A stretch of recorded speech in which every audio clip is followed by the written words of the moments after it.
I'm going to remarry your sister who inherited the whole fortune. Poor people should just disappear. My husband sneered as he told me this. Standing next to him was my sister, blatantly leaning on him. Big sis, you must feel miserable to have both the inheritance and your husband taken away by me. Well, stealing your stuff feels so great. We're going to live happily with my dad's inheritance from now on. My sister said with a euphoric look. You're such an idiot to renounce such a huge inheritance. What a foolish woman. I felt a boiling anger inside me as my husband and sister mocked me. Are these two even human? Their greed-blinded figures appeared to me not as humans, but as monsters. Indeed, I had renounced my recently deceased wealthy dad's inheritance. My husband instantly abandoned me and switched to my sister, who had inherited the entire amount. I sighed deeply and then told them, "Fine, let's get a divorce." Wow, you are surprisingly obedient. I thought you'd cling and beg not to divorce. My husband responded but I felt no affection towards him. There was no way I'd say not to divorce. I signed the divorce papers he brought and handed them to him. Now I can divorce. I'm going to start a new life as a wealthy man.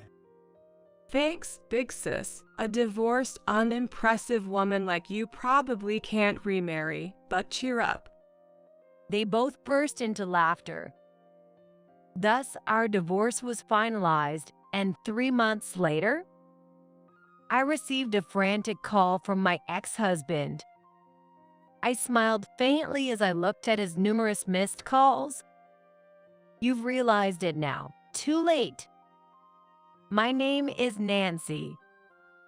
I'm 35 years old. My ex-husband, Bob, who is 3 years older than me, and I got married 10 years ago, and we've been a working couple. We have a son who is 8 years old. His name is James.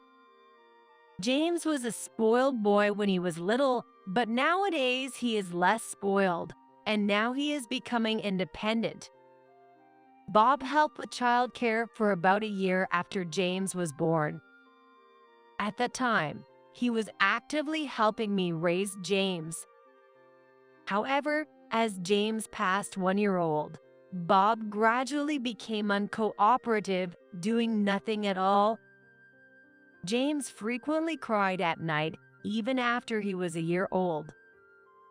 Shut up. Why does he keep crying at night? Is something wrong with him? Bob yelled, fed up. Don't say such terrible things. It's common for kids to have night cries until about 1.5 years. Don't call your own child weird. I retorted, angered by Bob's harsh words. Whatever. I can't find him cute anymore. If only he didn't cry at night. I could have loved him, but he just keeps on crying. It's annoying, so make him stop. It's affecting my work tomorrow. Bob seemed to be enduring James's night crying. His lack of cooperation in childcare seemed largely due to this. In order to put James to sleep, I desperately rocked him in my arms and sometimes took him for a drive in the car. Bob always looked at me with exasperation as I struggled alone. You know, looking at you pisses me off. It looks like you're showing off your hard work raising a child by yourself. It's annoying. Although I sometimes stood up to such verbal abuse, the frequent arguments were a burden, so I often remained silent. Even after that, I continued to handle childcare and housework alone desperately, and when James turned 2, I put him in daycare and returned to work. Even after my return to work, Bob did not help with housework or childcare, so I led a hectic life of solo parenting. Whenever I asked for help, he would say, "I'm too tired," and just relax on the sofa. I knew it would be better to rely on others, but I did not turn to my parents. My mom had died when I was young, and since my dad was elderly, I did not want to burden him. I have only one sister, but we have never gotten along. Rather, it's more like she has unilaterally disliked me. Her name is Sophia, and she is 3 years younger than me, so she is now 32 years old. Sophia has always been the kind of person who couldn't stand not being the center of attention since she was little. She particularly despised it whenever I was given priority. There's one incident with Sophia that I distinctly remember. It happened on the day our dad bought me a new dress. Because my favorite one was getting worn out from so much wear. It was a summer dress with a sunflower pattern. I was so happy that I thanked my dad over and over, and he was grinning from ear to ear. However, our happy moment was quickly ruined by Sophia. She came running from another room where she had been playing alone and screamed at us. "What's with that dress? Why did you only buy Nancy a dress? I didn't get one. That's not fair." What are you talking about, Sophia? You just got a new sweater and skirt recently. I responded that, but Sophia wasn't having any of it. She clung to our dad crying, "Buy me a dress, Dad, please. It's not fair that only Nancy gets a new one. I want it too." Despite my dad's attempts to calm her, Sophia kept on crying and wailing. Reluctantly, he ended up buying her a dress. Sophia always envied me, yet it wasn't true that I was treated any more special than she was. Nevertheless, she often played the "it's not fair" and frequently made things difficult for adults around us. When we were kids, the adults often indulged her just because she was the younger one. As we grew up, they told her to bear it more often, but Sophia would twist their words to get her way anyway. Furthermore, she often belittled me, boasting that she was more loved by everyone around her.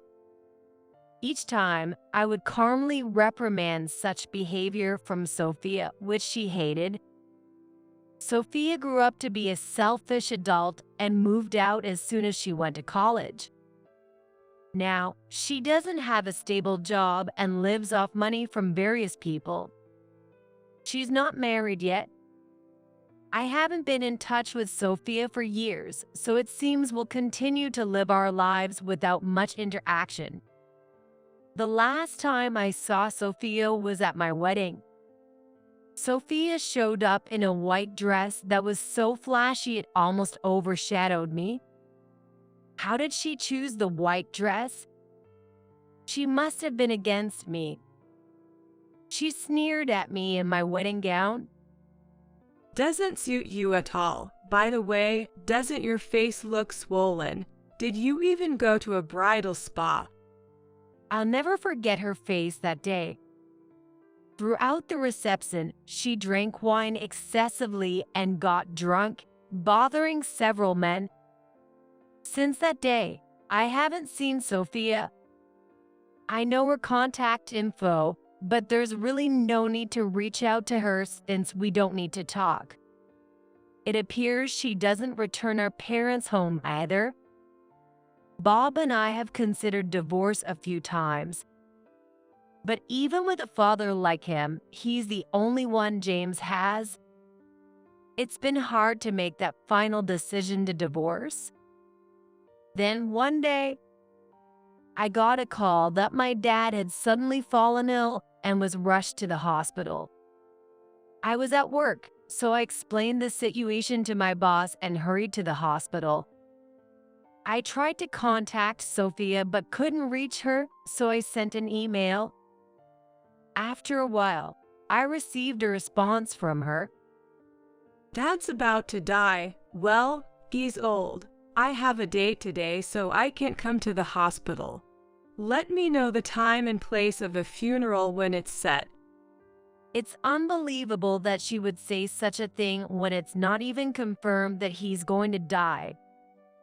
To prioritize a date over her own dad is just incredible. I was stunned by Sophia's lack of common sense. Meanwhile, Bob arrived at the hospital. How's your dad's condition? Bob seemed to have rushed over and was panting heavily. It looks really serious. Bob, you're worried about Dad, aren't you? Thank you. Honestly, I was surprised that Bob was so concerned about Dad. While my dad and Bob weren't on bad terms, they hadn't been particularly close either. In the end, my dad passed away. Sophia didn't show up at the hospital, so it was just Bob and me who saw him off. Dad. I clung to Dad's lifeless body and cried, while Bob cried exaggeratedly next to me. It almost looked unnatural. After that, Bob helped with my dad's funeral arrangements, and we informed Sophia of the time and place. 4 days after Dad died, we held the funeral, and Sophia appeared with a big smile on her face. Hey Nancy, long time no see. Let's talk about the inheritance soon, shall we? Her voice was so cheery. The truth was, my dad was wealthy. Since our mom had died when we were young, my sister and I were his only heirs. I told Sophia calmly, "Today is Dad's funeral. Let's talk about the inheritance another day." Sophia looked dissatisfied, but I ignored her and went around greeting the people who had come to the funeral. That night, after putting James to bed, I told Bob, "I've decided to renounce the inheritance." Bob then exclaimed in astonishment, What? Are you serious? "Keep your voice down. You'll wake James. I've thought this through, and I've decided to give up the inheritance." Bob slammed into me like he was covering my words. Why would you renounce the inheritance? Don't be ridiculous. Your dad had a huge fortune, right? It's stupid not to take it. Calm down. We can't even have a proper discussion if you're like this. Bob was furious, almost like a raging fire. How can I stay calm? I will never accept you renouncing the inheritance. Don't say such ridiculous things. You're such an idiot. Bob's face turned red with anger, and a suspicion crossed my mind. Had Bob been after Dad's inheritance all along? Considering this, I asked him directly, "Bob, were you aiming for Dad's inheritance? Was all that crying when Dad died just an act?" Then Bob sneered and said mockingly, Yeah, that's right. Well, maybe more like tears of joy. When I thought about your dad finally dying, I was so happy. I thought I'd become rich now. I felt a sense of anger and disappointment so profound it was as if darkness had fallen before me. How could he say such terrible things so calmly?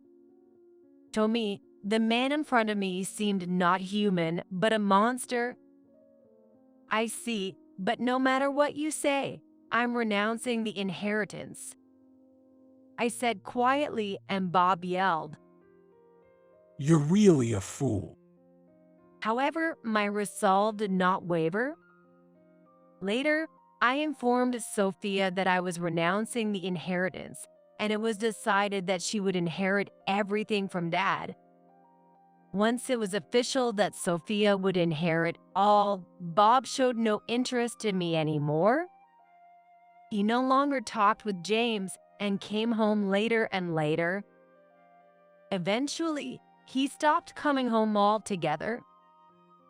What's happened to Dad? Dad's just really busy with work, James. You don't need to worry about anything. I often reassured a worried James. After a while, I got a text from Bob saying, "We need to talk tonight," so I decided to have a neighbor look after James. Somehow, I felt it wasn't right for James to be there. That night, Bob came home with someone. Hello. I recognized that voice. Hey, Nancy. I'm sorry to disturb you so suddenly.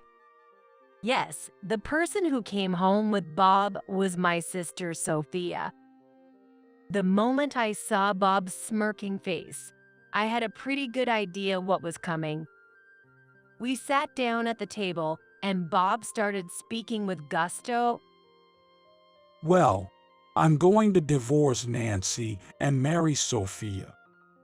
Wow, is that because Sophia is inheriting all of Dad's estate? Bob burst out laughing. If you knew, why did you renounce the inheritance? You're really stupid. If you had just accepted the inheritance, none of this would have happened. When I remained silent, Bob kept on insulting me. Not only are you stupid enough to renounce the inheritance, but you're not much to look at either. Sophia is way cuter. I was surprised how beautiful she has become when I saw her at your dad's funeral after such a long time. I just had to divorce you and be with Sophia. It seems Bob had made his move on Sophia. Sis, you must be miserable having both the inheritance and your husband stolen by me. It feels so good to take your things. I'm going to live happily ever after with your share. Sophia said with a blissful expression. So, I'm going to remarry Sophia, who inherited all of your dad's estate. Someone like you, a poor person, should just disappear. Bob said, laughing loudly with Sophia. I sighed heavily and then told them, "Okay, Bob, let's get divorced." Wow, you are surprisingly obedient. I thought you'd cling and beg not to divorce. Bob said, surprised. I had no love left for Bob. There was no way I would say not to divorce. This man has quite a misunderstanding. However, I'm taking custody of James. I stated so. Bob muttered as if he had forgotten. Of course, having a child around would just be a bother for the luxurious new life I'm starting with Sophia. In fact, I had forgotten about James until just now. What a despicable man. It was truly a blessing that James wasn't here to hear this. Just the thought of him hearing such words sent chills down my spine. I managed to hold back my anger and calmly informed Bob. I will be seeking alimony and child support through a lawyer later on. What? If you wanted money, why did you renounce the inheritance? Bob laughed mockingly. Sis, you really make no sense. Sophia chuckled, leaning on Bob. Well, I'll throw a few 10,000 your way. After all, we're about to inherit your dad's massive fortune soon. Don't forget what you just said. So, have you brought the divorce papers? Right. Bob pulled the divorce papers from his bag. I filled out my part, so just sign your part quickly. Understood. I signed my section and handed it back to Bob. All right, this means we can get divorced. Thanks, Nancy, but you know, with your plain looks and being 35 and divorced, I doubt you'll remarry. Exactly. Just like Sophia said. Your life is going to be hell from here on, you miserable old woman. Facing the laughing duo, I stood firm and said, "Our conversation is over. I'm going to pick up James now. Can you two make sure not to come back to the house until I've moved out?" I said this and left to pick up James from a friend's house. When James saw me, he jumped into my arms with a big smile, shouting, "Mom!" His cuteness almost made me cry, compounded by the stress from earlier. I thanked my friend and handed her the sweets I had bought in advance from the department store. She seemed to sense that something serious had happened as she looked at me with concern. "Nancy, you look pale. Are you okay? Remember, you can always rely on me if something's up." Her kindness almost brought me to tears again. After thanking her multiple times, James and I left her house. Holding hands, we walked through the night streets. James hummed a tune, happily swinging my hand as we walked. Tears welled up in my eyes, maybe from the emotional upheaval. I shouldn't be crying. After all, I have no reason to cry. It's not me, but those two who should be facing hell. I decided this would be the last time I would cry. From now on, it would be just James and me stepping into a happy life. When we got home, Bob and Sophia were already gone. Soon after, I started looking for a new place and went to a real estate agency with a property in mind that I had found online. Fortunately, I found a suitable place within James's school district. I didn't want to change James' environment, so I was looking for it in the same area. Having arranged everything for the move, James and I left the house. Later, through my lawyer, I filed for child support and alimony from Bob. I also filed for alimony from Sophia, but perhaps emboldened by their inheritance, both of them paid the full amount requested at once.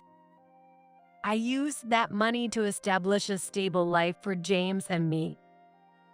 James seemed to really like our new home and accepted the divorce smoothly.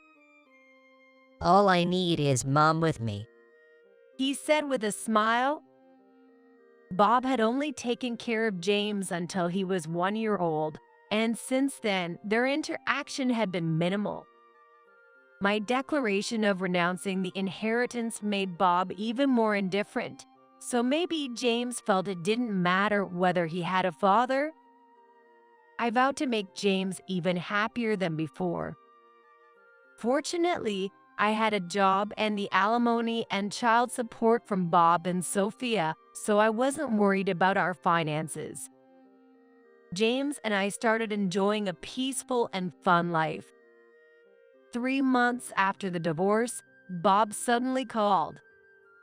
However, I was at work and had put my smartphone in my bag, so I didn't notice his call. When I checked my phone after work, I saw several missed calls from Bob. There was also a voicemail sounding desperate, saying, "Call me back urgently." I chuckled to myself. He finally realized it. Without returning the call, I put my phone back in my bag and headed home. On the train, Bob kept calling, annoying me, so I turned off my phone. After picking up James from the after-school care, we went home and had dinner together. By then, I had completely forgotten about Bob's calls. Over dinner, James happily talked about his day at school. I loved listening to his stories more than anything. After cleaning up from dinner, I remembered I had turned off my phone. When I turned it back on, Bob immediately called again. I thought about ignoring it, but decided to answer out of curiosity to see how they were doing. Fortunately, James was in another room doing his homework, so he wouldn't hear the conversation. "Hello." "Hey, I've been calling you multiple times. I even left a voicemail. Why haven't you answered until now? Bob sounded furious, his voice almost breaking from his loudness. Calm down. Let's talk more calmly. What do you want? I already had a good idea of what he wanted, but I feigned ignorance. You tricked us, didn't you? You knew about the huge debt your dad had, didn't you? As expected, that's what Bob brought up, and I couldn't help but let out a smile. Why are you laughing? You knew, didn't you? That's why you renounced the inheritance, right? Yes, indeed, my dad had more debts than assets. He had fallen victim to a real estate investment scam presented by a longtime friend. And he trusted it without doubt, accruing significant debt. When inheriting Dad's estate, it naturally meant inheriting his debts too. That's why I renounced it. Yes, I knew about his debt, but saying I tricked you sounds so harsh. Exactly. You did trick us. You didn't say a word about the debt to me or Sophia. Bob was raging so much, I thought his veins might burst. When I told you I was renouncing Dad's inheritance, I tried to explain about the debt too, but you just yelled at me, refusing to listen to anything. I told him calmly, contrasting Bob's fury. What? Don't make this sound like it's my fault. Thinking about it, it's definitely your fault. Bob kept ranting and raving. However, after a while, he said smugly, as if looking down on me, But you know what? Things won't go as you planned. You wanted us to suffer, but we'll renounce the inheritance too. Glad we caught on early. "What?" I couldn't help but let out a dumbfounded response to Bob's grand misunderstanding. Not what? We're renouncing the inheritance too. That's not possible. What are you talking about? This time, it was Bob's turn to sound confused. It's been 3 months since you inherited. You can't renounce it now. Even if it hadn't been 3 months, you've already touched the estate, so you couldn't renounce it anyway. No, that can't be true. Bob's voice was trembling. It's not a lie. You can easily find this out. Tell Sophia that you can't renounce the inheritance anymore. No, it's a lie. If we can't renounce the inheritance, what will happen to us? We'll be drowned in debt. That's true, but it's no longer my concern, so I'm going to hang up now. I told him and ended the call. As expected, Bob and Sophia ended up burdened with a huge debt and had to struggle to make payments. 3 months later, today being a weekend, James and I were making lots of pancakes with various toppings for a bit of a luxurious breakfast. Then my phone rang. It was Sophia calling. I considered ignoring it, but figured she would probably just keep calling, so I decided to answer. However, I didn't want James to overhear the conversation. To avoid that, I told James, "James, Mom's going to take a call. Keep eating, okay?" I moved to another room and then answered the call. Big sis, help me. Sophia blurted out immediately. Even though she said that, there was no way I was going to help Sophia. But first, I decided to ask about her current situation. What happened? Bob is terrible. He's trying to escape only himself. I told him I didn't want to, but he's going to divorce me. What a horrible man he is. According to Sophia, it seems that she and Bob are currently in the middle of divorce mediation.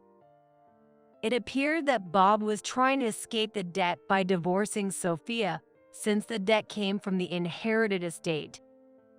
Terrible, right? I never thought Bob would be such a person, just abandoning me so easily.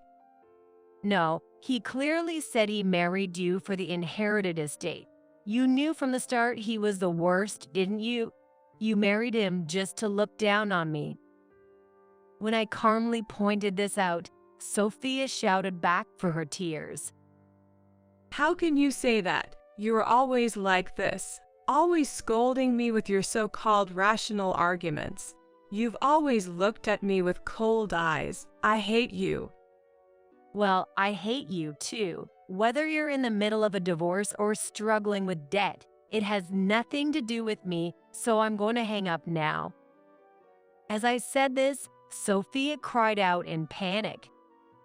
Wait, I'm sorry for saying I hate you. Please, we're the only siblings we have. Help me out here. Give me back the alimony, please. What? Give back the alimony? There's no way I'd do that. There's nothing I can do for you. Irritated, I responded, That's not true. You can give me money, right? Please, $30,000. No, even $20,000 is okay. Just give me some money, please. I'm sorry, but I say no. Maybe you should ask Bob. Bye. With that, I hung up the phone. Later, I learned that Dad's estate included stocks, which had crashed, further increasing the outstanding debt amount. Sophia kept calling me, so I set her number to be blocked. Months later, James and I were still living peacefully, and I had completely forgotten about Sophia and Bob. Out of curiosity about what had happened to them since, I decided to hire a private investigator. The investigation revealed that Sophia and Bob's divorce had been finalized. After the divorce, Sophia was juggling nightclub and day jobs, just managing to make ends meet with her debt payments. However, even in the area with many nightclubs, the aging yet still beautiful Sophia struggled to attract clients.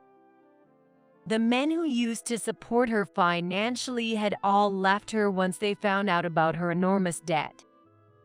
Desperate, Sophia clung to these men, which led one of them, feeling threatened, to confess his affair with her to his wife.